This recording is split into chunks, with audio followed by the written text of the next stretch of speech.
Pois Traloagro surdiu hai 15 anos agora, somos dous irmáns, fillos de migrantes nacidos en Bruselas que decidimos retornar aos orixes e inicialmente pois había unha gandería existente que eran vacas rubias e o que fixemos foi ampliar e iniciar outra actividade que é a cría de polo tamén en ecolóxico.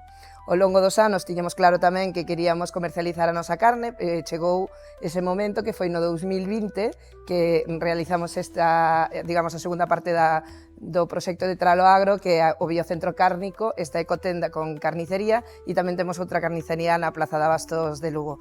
Aquí vendemos a nosa carne certificada e a de outros produtores tamén, igualmente que outro tipo de produtos todos con selo ecolóxico sempre.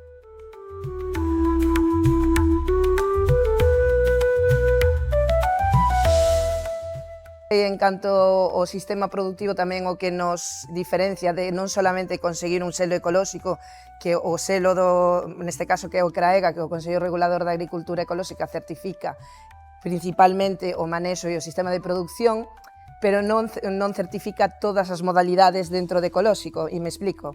Ecolóxico é que é principalmente a ausencia de produtos químicos. E nós principalmente o máis importante, aparte de ter un produto certificado en ecolóxico, é ese, digamos, armonía con o noso entorno. Estamos nunha asociación de custodia do territorio que isto que dice é que garantizamos ou nos comprometemos máis ben a ter ese compromiso co territorio, coa biodiversidade, pois con os valados de pedra, manter todo ese patrimonio que temos ao final ao todo o noso alrededor no sistema de manexo dos nosos animais, que non sea invasivo para que poda haber unha armonía pois, en toda a produción animal e vegetal.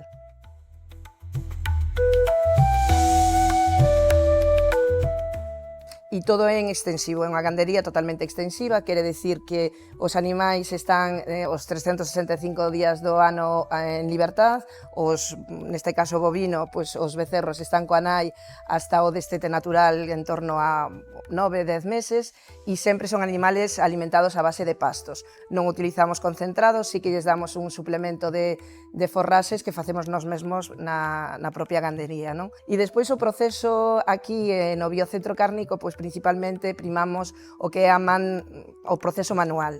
Estamos certificados de artesanía alimentaria, que o que garanta pois, é que todo ese proceso de elaborados, de fileteado, de cortado, se realiza de xeito manual, intentando evitar na máximo do posible pois, a maquinaria.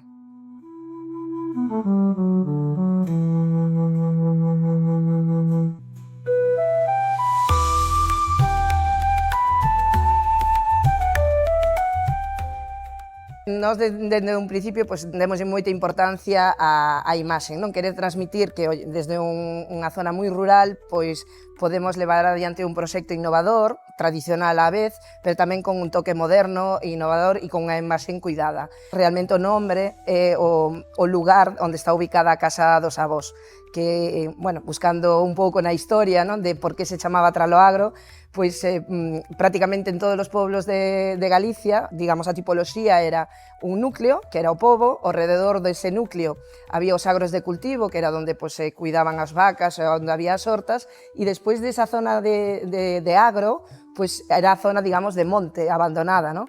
Tras do agro. Prácticamente en todos os povos hai un tras do agro. Pois a casa dos meus avós fíxose nese tras do agro que cos anos convertiuse en Traloagro. Esa é a historia e quixemos facer esa homenaxe aos avós porque nos transmitiron esa importancia de cuidar o medio, de mimar os animais, non? Porque non solamente son un elemento productivo, sino ao final parte da familia, do día a día e todo ese amor por o agro, que tamén é o noso eslogan, Traloagro, amor polo agro, nos lo transmitiron eles, entón é un pouco en honor a eles.